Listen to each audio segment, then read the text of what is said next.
Today, I want to share a message about how the very essence of God, His love, is far stronger than any human rejection. Human nature is quite predictable. If we are rejected once, we become cautious. If we are rejected twice, we begin to close our hearts. By the third time, we stop expecting anything at all. Love stops, prayer stops, and expectation stops. When the project you poured your heart into is turned down, when your sincerity is twisted and rejected, or when you've sent out dozens of resumes and haven't heard back, we stop praying. Even talking to God feels exhausting.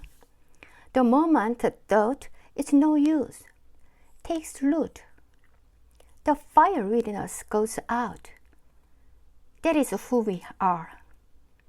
However, the Bible introduces us to a man who did not stop, the prophet Jeremiah. If you could summarize his life in one sentence, it would be, no one listened. He delivered God's messages, but the people refused to hear it. They mocked, criticized, ridiculed, and threatened him. Ultimately, Jeremiah was thrown into a muddy cistern from which there was no escape. It got so bad that he lamented, "Cursed be the day I was born." At this point, most people would quit. "I've done enough. I can't do this anymore." But Jeremiah did not stop. He certainly tried to quit. He once said, "I will not mention his word or speak anymore in his name." He wanted out.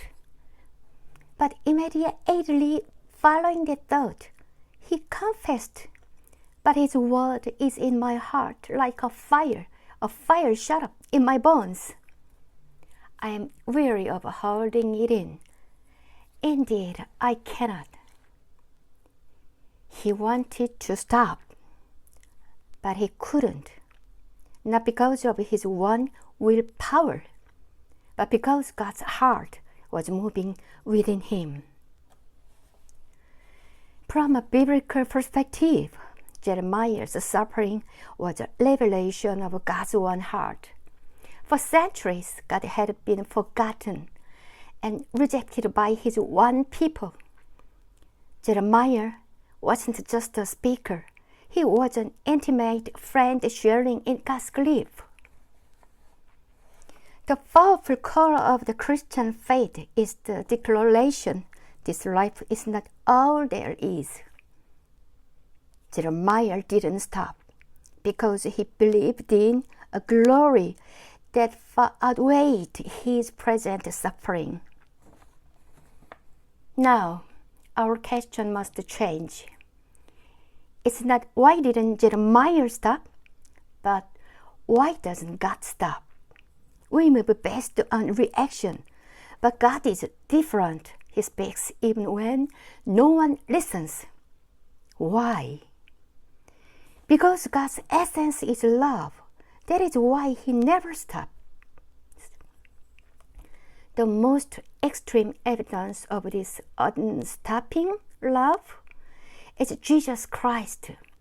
Humanity rejected God. We nailed Him to a cross, but God did not stop.